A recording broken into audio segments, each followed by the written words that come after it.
An organization can't create personal purpose. What you want to experience in your life, what you're passionate about and all that, like that's an intrinsic thing as a company, as a leader. Like I can't do that for you.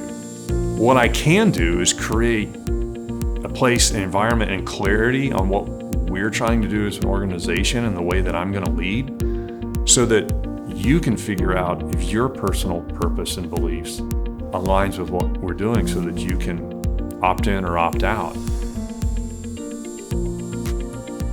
7 years ago, when I wrote my first book, Fostering Culture, it was entirely written for our leadership team here in Jackson Healthcare. The purpose of the book was to lay out for all of our leaders the culture and specifically the values and beliefs behind why we do what we do.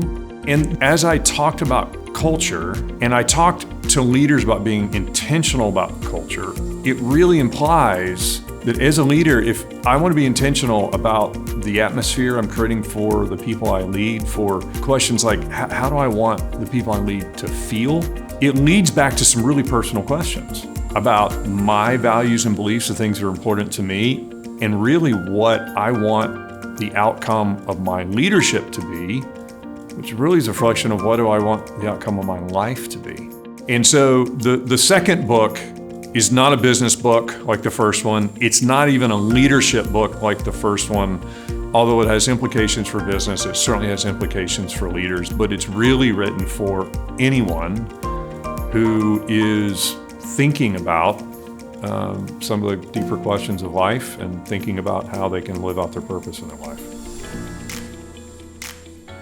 My definition of purpose is simply the way you experience the most joyful version of your life. And I think most people think about being happy and, I just want to be happiness. And I spend a lot of time on happiness in the book because it's kind of this elusive thing that nobody can really kind of pinpoint exactly what it is. But what most people are talking about when they're talking about wanting to be happy is they're really talking about wanting to experience the emotion of happiness, which is what psychologists call joy. That's what I talk about a lot in the book is purpose is to experience the most joyful version of your life, which is understanding what causes you joy and how to choose joy in every part of your life. There's lots of work in understanding purpose because you, first of all, have to really, really understand yourself.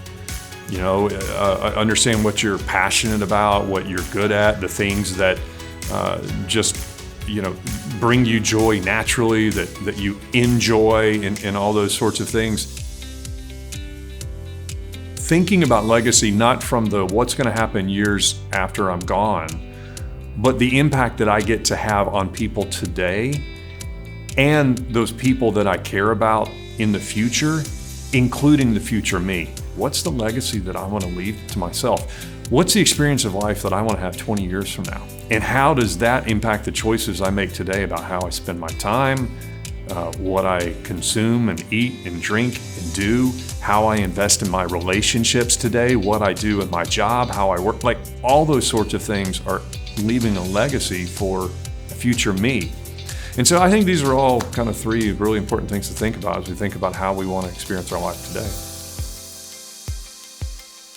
An organization can't create personal purpose. What you want to experience in your life, what you're passionate about and all that, like that's an intrinsic thing as a company, as a leader. Like I can't do that for you.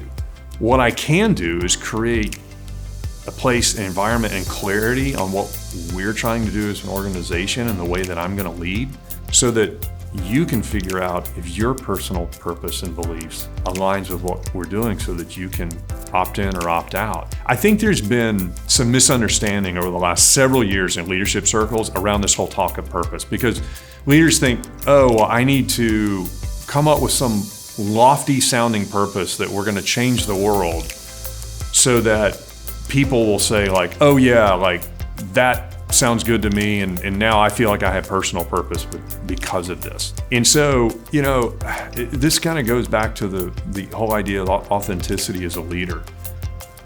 Don't come up with some grandiose sounding corporate purpose that's altruistic and you think is going to make people feel good and whatever, if it has nothing to do with the way you're actually going to lead. It's better to not talk about purpose at all than to do that, because people are going to get in and they go, well, that's a nice poster on the wall, but we don't do anything like that here. These values on the wall in the conference center, we don't actually make decisions that way. And that's actually going to turn people against you. Whatever it is, whatever you're trying to accomplish, just be clear about it and then let people decide if they want to opt in or opt out. I think that as a leader, if you want to be intentional and authentic about the way that you lead, about the decisions that you make as a leader, about the things that you're going to incent, the things that you're going to punish, the culture and the atmosphere that you're going to create. I don't know how you do that effectively without some sort of understanding around your personal purpose. If you don't have clarity on your personal purpose, your personal values, beliefs, you're going to substitute it with someone else. Either you're just going to kind of act on default, or you're going to say, okay, well, this is what the organization wants me to do. This is what I think society says I should do. But eventually you're going to get to a point and you're going to look around and you're going to say, this is not what I was hoping for. This is not the experience I want. This is not the experience I want my people to have. This is not leading. All these decisions that I've made is not led to where I hoped I was going to go. And so I think to be an effective leader, but also especially to lead in a way that you're going to be glad you did, it's vital to really ask yourself some deep, hard, penetrating questions about what you want the experience of your life to be. But the people who identify with and resonate with the way that you're leading, the experience that you want to have, the purpose that you have, they're going to be all in. Because when there's an alignment between the personal you and the work you, the personal you and the leader you, then you start to get just a tremendous culture. One of the hardest questions in life, one of the hardest questions as a leader is, what do I say no to? What am I gonna say, sorry, I'm not gonna do that. Sorry, I'm not gonna talk about that. Sorry, I'm not gonna take that meeting, right? And I don't know how you make that decision, answer that question, what do I say no to, without a real clear sense of purpose, right? Forget for your life as a minute. As a business, right? This is what we're trying to accomplish. This is what we're trying to do. When you don't have clarity on that, you don't know what's a distraction or not. When you do, you say hey, I know that's an opportunity, something we could do. That doesn't fit in with what we're trying to accomplish. We're saying no to that. As a leader, knowing what that is for me, not only in what I'm trying to accomplish through the business, but in my life and the impact I want to have on the people that I work with, the experience that I want to have, the more clarity that I have on my purpose of how I want to experience my life enables me to know what to say no to and what to say yes to. That's a difficult thing anyway, and it's ever changing today, right? I'm expected to talk about these things. Do I talk about that or no? If I have more clarity around my personal purpose, it enables me to have a framework to view those decisions. We invite every single person that comes to work in Jackson Healthcare during their first month to spend some time thinking about their personal values, to really kind of start asking some of those questions to determine if there's alignment between their values and the way we run the business. But through our leadership development program, we're inviting all of our leaders to go into a much more in-depth process to walk through and really understand their personal purpose, how they experience the most joyful version of their life. And the reason we want them to do that is because we want them to make a decision is if they can experience that life as a leader here. Because if you have leaders who are saying hey, I have alignment between what I want to do in my life and what this group, this company is doing, and I feel like I can live out my purpose here better than anywhere, you have a really engaged leader.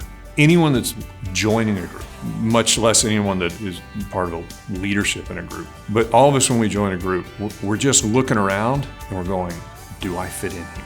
Can I live and work and be here in a way that is consistent with the way things I think ought to be done and all of that? But especially as a leader, and the more in touch you are with your purpose and the way that you want to experience life, as soon as you figure out, wait a minute, no, this is like this is not a place I can live consistent with what I want to do, or they don't do things the way I believe they ought to be done, you immediately will leave as soon as you find a place that can resolve that better for you.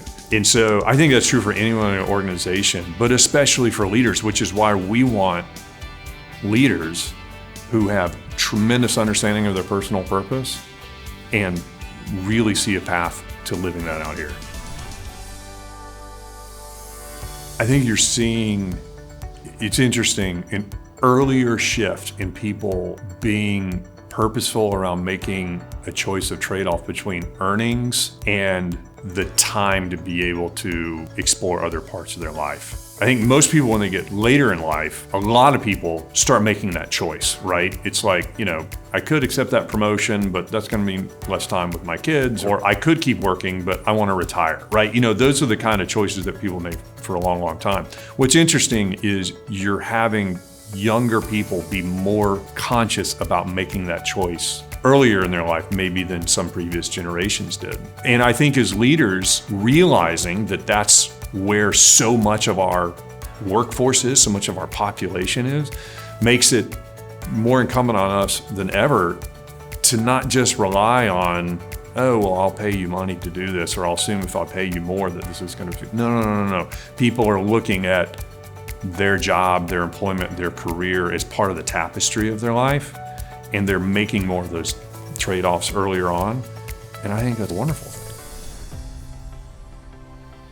The danger in this idea of work-life balance is if we hold ourselves to this idea that we ought to be able to exist in this place where everything is just kind of perfectly balanced, we're going to be constantly disappointed because that almost never occurs. What you see in life is just like nature, is you see things constantly changing, and you have seasons of your life where you're working a lot, and then seasons of your life where you have a lot more time to invest in relationships, where you really get to kind of focus on you as an individual and making yourself better. And that doesn't occur just over the decades of your life. It occurs over the course of a year, sometimes over the course of a week, and even a day. And so I think what is a lot more helpful is, instead of trying to think about like, okay, how do I perfectly balance my work and my life, is to think more about the different parts of your life and how over seasons, the weight and the emphasis and the time and energy you spend in different parts of your life is going to vary, and embracing that change, which enables you to embrace the journey of your life. Understanding purpose enables you to, regardless of the season that you're in, regardless of the changes that are happening, choose joy in that moment.